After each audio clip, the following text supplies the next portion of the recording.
byose kandi wamaho duhere kwama tuguhere gushaka kwacu duheze tugukorere n'umutima utakubangikanije turi usabishije Yesu Kristo umwana wawe n'umukama wacu we Mana usanga ubuzima bwacu na mutima mweranda uvuga mu myaka yose.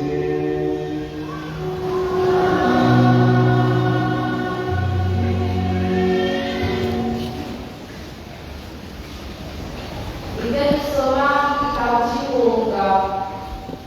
mu gihe Abisirayeli bari ku gahinga abamaleki baraza kubatera i Refidimu. Musa rero abarira Yosuwa ati dusobanurire abantu ubajyane murwanye abamaleki nanjye ejo nzohagarara ku mpinga y'umusozi nitwaje yako y'Imana. Yosuwe ajya nk'uko Musa yamubariye nyine ajya kurwanya abamaleki. Musa na Aroni na Huri baraduga bajya ku mpinga y'uwo musozi. Maze Musa iyo amanitse amaboko Abisirayeli nibo batera baca imbere, ayamanuye naho abamaleki bakaba aribo batera baca imbere. Maze amaboko ya Musa arateba araruha, bafata ibuye barimufatira aryicarako. Aroni na Huri bagumya amaboko yiwe, umwe ku ruhande rumwe uwundi ku rundi,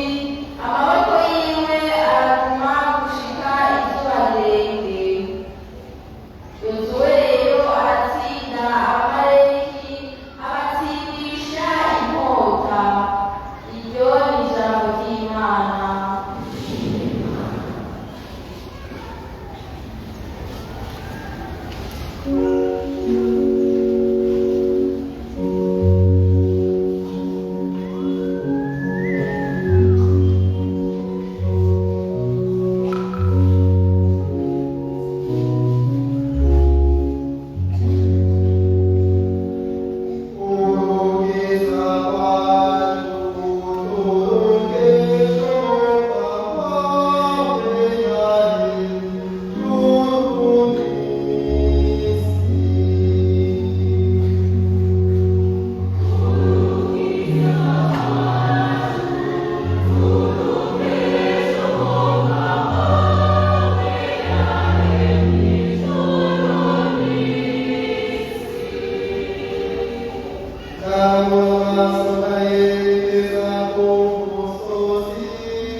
ushobotse.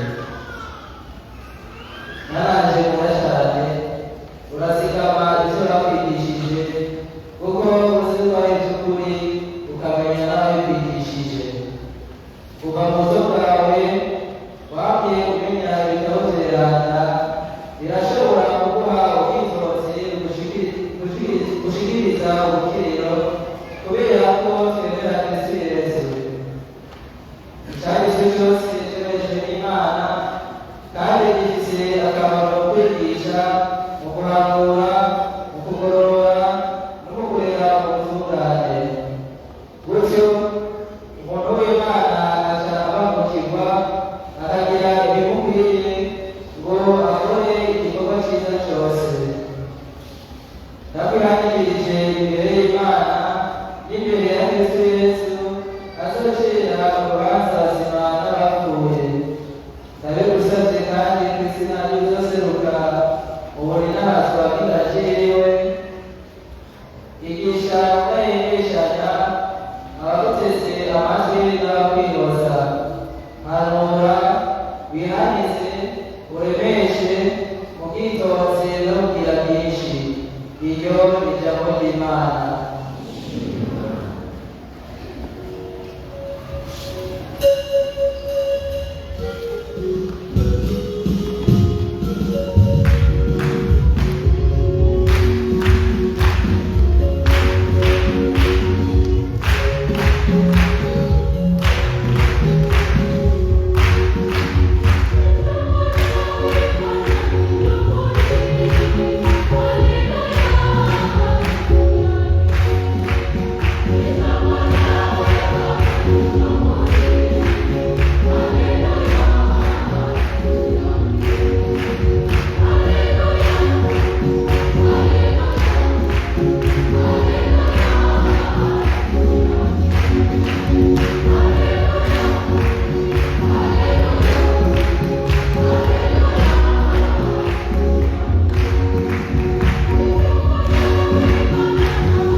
Tushimanyize inkuru nziza ya Kristu.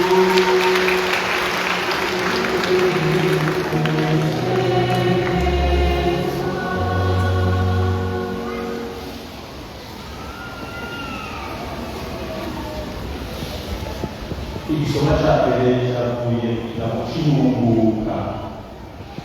Icy'Ingunga kuko bari barahunze bahungira mu Misiri bahungiza hanyuma Farawo n'ingabo ziwe, hanyuma tunabatondera ariko Imana yateye igihugu cyayo. Iraheza rero ibwira Musa barondere inkoni zo bamufasha kwereka Farawo ibimenyetso by'Imana, kwereka Farawo ukuboko kw'Imana inkoni kuko Imana imushinga igikorwa cy'umwungere w'icyo gihugu cyayo. Inkoni iyo nkoni rero Musa arayishimikiza iramufasha gukora ibitangaro na Farawo araryoherwa n'abiwe n'aho bari bafise umutima ukomeye igihugu bagatunga igihugu. Imana yatuma kuri Farawo ijambo rimwe gusa ngo rekure igihugu cyawe, rekure igihugu cyawe kive mu nzira, rekure igihugu cyawe gihumuke. Nawe rero akagaragaza ibimenyetso byinshi birashikira abantu bahoza ariko ntiyumva. Hanyuma isaha y'Imana yageze, cari kugero cyamukuka ijoro ry'Imana yategereje. Ijoro ryabaye ryera kandi igihugu cy'Imana kizoba amaciro. Hanyuma y'angori ibandanya baje imbere ifise impande n'umwungere. Imana yatoreye igihugu nawe gusa. Bashyize ku kiyaga gitukura cyuzuye cyarenze, batabona aho bashobora gusaganiriza ngo barengane,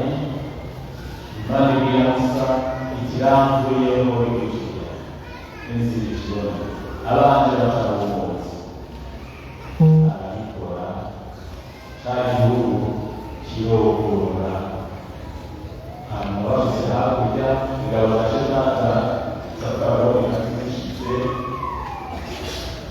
mukamati subirira muri iyo berekeze gucakira. Nari bamaze gucaka mu nzira nabo nyine yabize hagati na hagati. Musa arambuye yangoni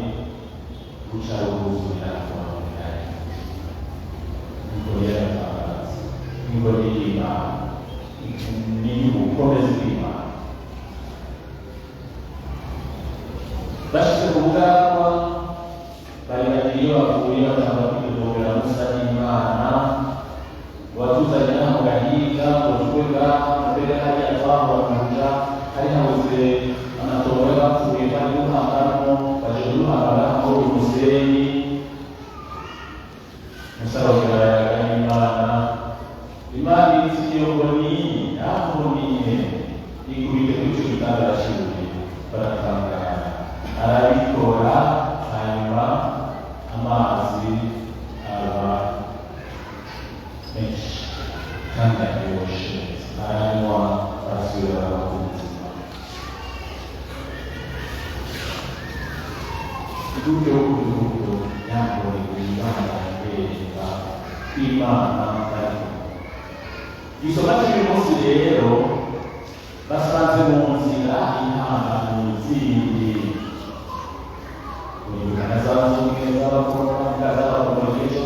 bose ku Mana. Hanyuma ubu basanze rero abantu basangiye imbere y'akaryango, barasangira kuboko n'abamarayika. bari bashishikariye gukora amafuti hanyuma bakazi ibintu by'Imana yashyizweho bari bazi yuko baragabiriwe igihugu bitera abatarungu bajya batamba mbere bakayahane Musa yagize ubwoba yaributse y'Imana nzima aribukana y'Ankoni acabwira rero Yozuwe ati genda n'abarwanyi bawe imbere y'abanyabanyi naje tuzi hajyaho ku musozi gusenga naje tuzi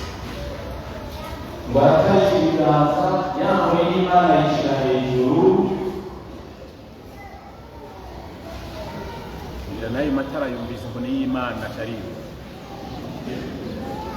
inkoni y'Imana irakomeye cyane irakaze ukuboko kw'Imana nimutananirwa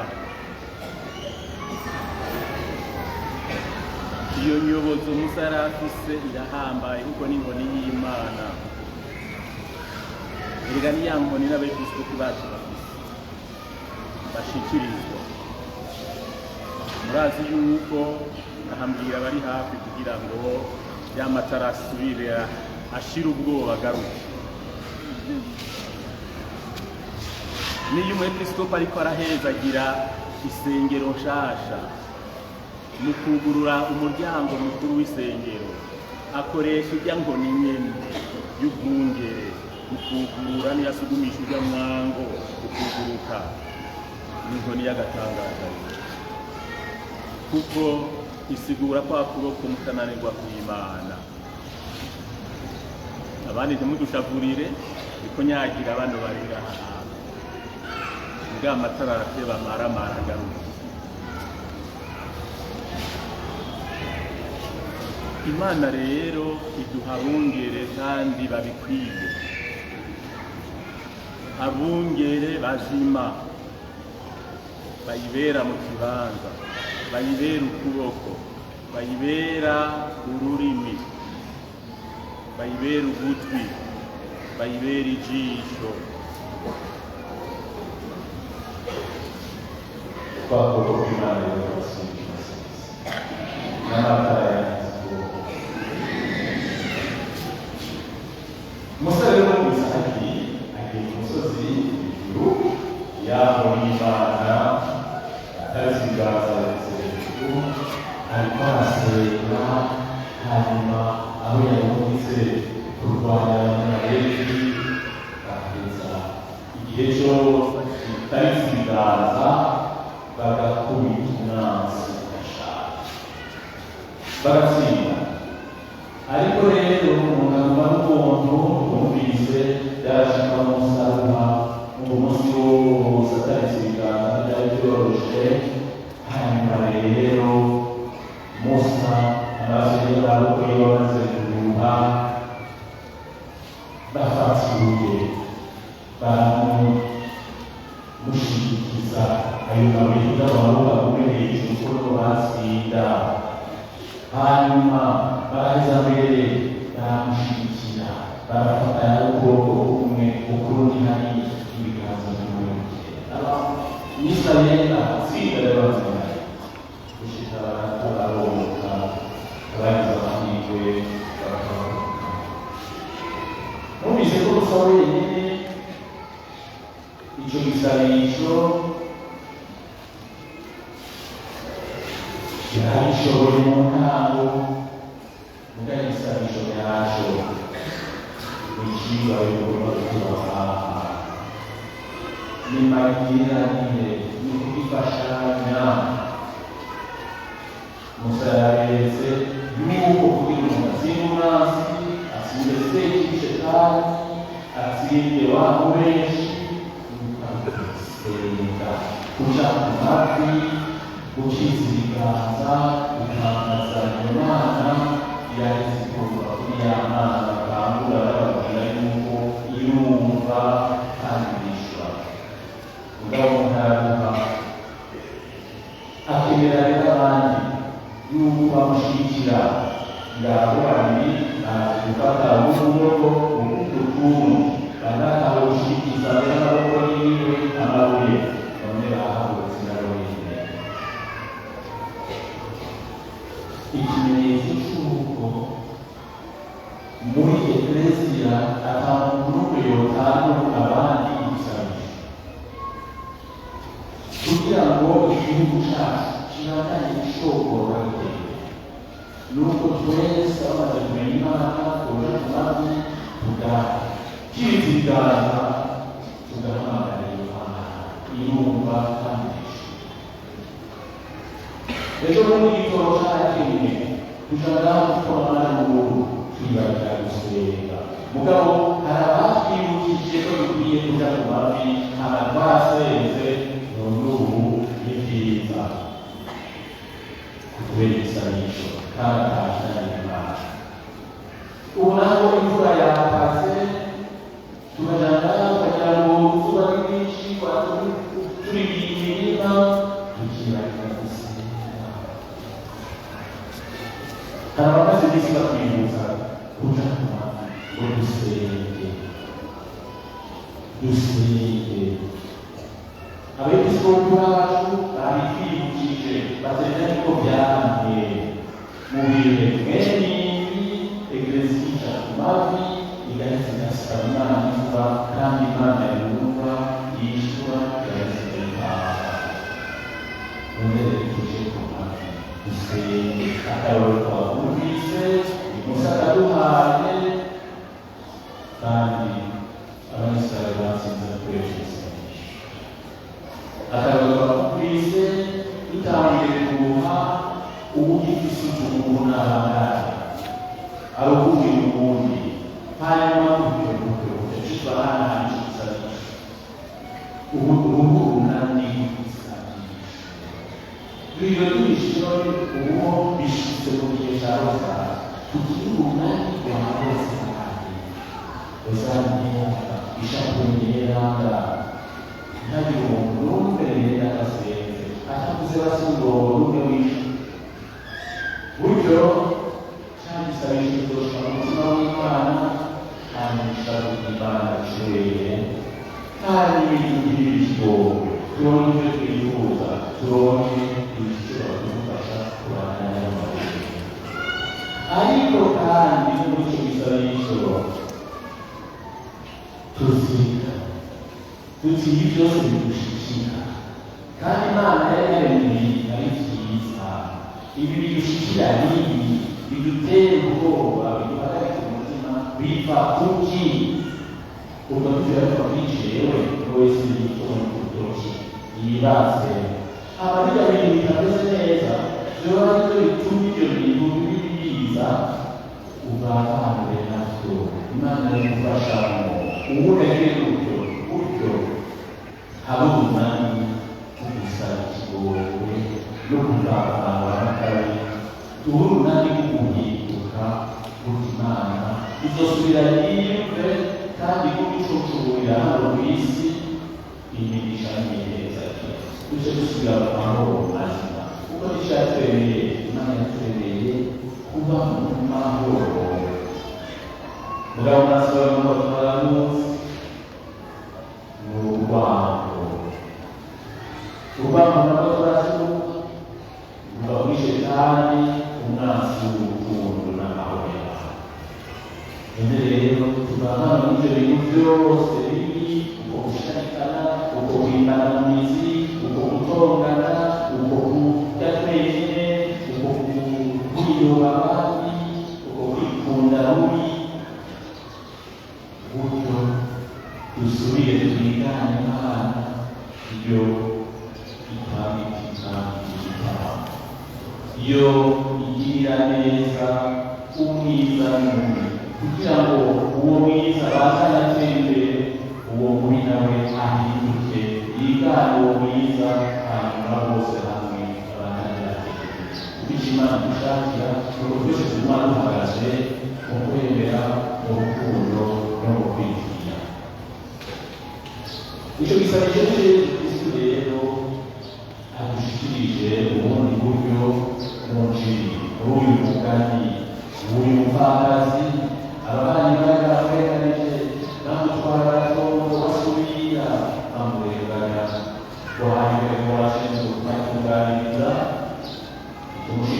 akayakora mubi uyamara ikadondora ntabara baho muzu uze untunganirize umuri kurya umuntu yamara kwakirana nabo bakiyumvira ngo kabiri gatatu gatanu wakundatuka tibararima ati uyu mupfakazi arangurishije arandiraza reka mbere namutunganiriza yaramutunganirije mugabo yamutunganirije kuko yanse umugora amutunganirije amukunda mugabo yarabikoze yesu ashatse rero kutwereka urukundo data dufitiye turengeye uko abantu bose bashobora kugira ati none si ko bahariwe abakuraruka n'umusazi mugabo zako yonanirwa kuti kubabereza icyo bifuza rero akaba abarengereza akabaha ibyo kubabaza cyangwa ibyo bamwangiriye kuko imana niyimenya ibesha abantu ibigirageza abantu n'utuzi gusa ngahereza akatubwira ati nimusome kandi muhozeho n'ubwirujiro rero ashatse kubiturira kandi kurabisha n'amaso mazima n'amaso y'umutima n'amaso y'ukwemera rero kumwe wasabye ikinga uwo mutasizeyo hanyuma ukayibura imana yarikwiye kuko izi neza y'uko ibona ikuvuna kurabaguru hanyuma ukagerera hehe kayakubara mugabo uraje neza usaba ikibazo cyo kwiga wasabye yaguhaye ikindi cyangwa ibindi byinshi iyo yabonye ko ukwiye ukeneye kuwugira mu gihugu cy'indabona gatoyi kuba hasi twegereje ikinga gatoyi n'abaturage kandi n'ikimana yaduhaye gusiba byose none kuri turavuga uvuga kuri twema yaduhaye kubaruka yaduhaye kwiga shima ibyo ni byinshi imana yaduhaye ubuzima hanyuma ikindi yaduhaye umutwe w'ubwenge kandi anyuze ku mutwe mugabo uhanuza imana yaraguhaye umutima bazirikana imana ikibanza mu mutima wawe izogutungisha kandi igateza akaguhaye aho kora gusuzugura akazi wakaye akazi ntakongera kora n'ibyo bitoya kubyare binini kandi imana nakubireba yashatse ko tubipana ari byiza kandi bikaba byiza kubera wowe ibyo byose tuzobyibuha kubera iki tuzobyibuha kubera ijambo ry'imana eklesiya aho wacu idaherekeza kutwibutsa mwibukishe ikigo cyo kumwaka wese iryo sezerano ryacu ngo twubake eklesiya muryango gutunga ijambo ry'imana mu kurisoma no mu kugira gute no mu kwigendera ijambo ry'imana uyambere ubona uyu mwaka ugira kabiri muri ya porogaramu ya diyoseze muri ya bujumbura twubake eklesiya muryango kumviriza inyigisho z'abakuze mu kuzigendera nk'abandi abakristu bambere ijambo ry'imana kurigendera nk'abakristu bambere nibitumvise pawulo yatanga timote amwibutsa ati ijambo ry'imana washikirije kukivuka iryo jambo kandi rirakomeye nturyandangwe ko ntibavugita ku kwambara yishikize rigendere bizorohereza rigufashe mu butumwa biguherekeze ku butumwa hanyuma buryo ngo uzosobanukira rero ubutumwa kubera iryo jambo ry'imana uzobanukirwa kandi uzokora ibitunganye kandi uzobana kumurikira abantu ubegeranya ubanywanisha ubereka inzira ijana n'ijuru iryo jambo ry'Imana rero niryo Yesu Kristo muzima urarigendera uhana rero uzobeza ufasha abandi kandi iryo jambo nawe ufashe kubafasha iryo jambo nawe uze ukurikire uri kumwe n'abandi kandi nawe uzoshobora gushikira Imana ishishakira kurishikira none rero bakugana Imana y'isabirana kugira ngo twanditse ko musenga twame kumavi kandi twizeye ko twasaba Imana izobiduha kuko ni Imana yumva bakatwisha hanyuma tugube twishimije rya jambo ry'Imana niryo rizoduha ritujibere hanyuma abantu bose tubungirungi tubayohore tubereza ku Mana kugira amahoro ya Kristo tuhagurukiye rero tugaragaze hamwe ukwemera kwawe mbere Imana mwirugere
bamenyesha inkuru nziza y'umukiza n'itubisaba umukama. Amen.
n'umunsi mutagira amakenga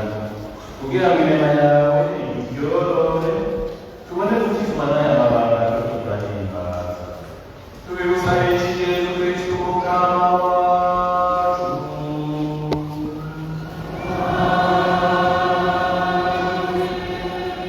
Turane umukama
Akire muri mwese iyi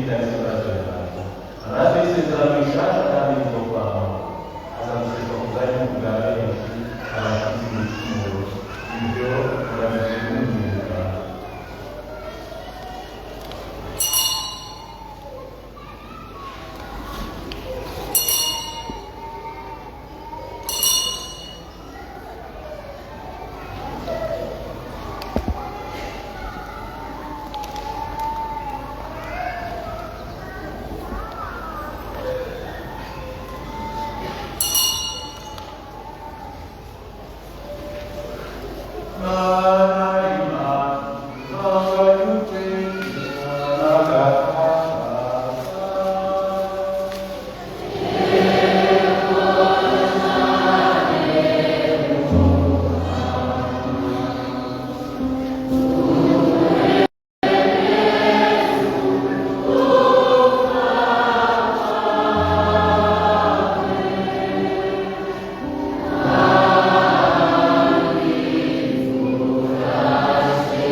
Amen.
Mutima wa Yesu mweranda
Imana mwiza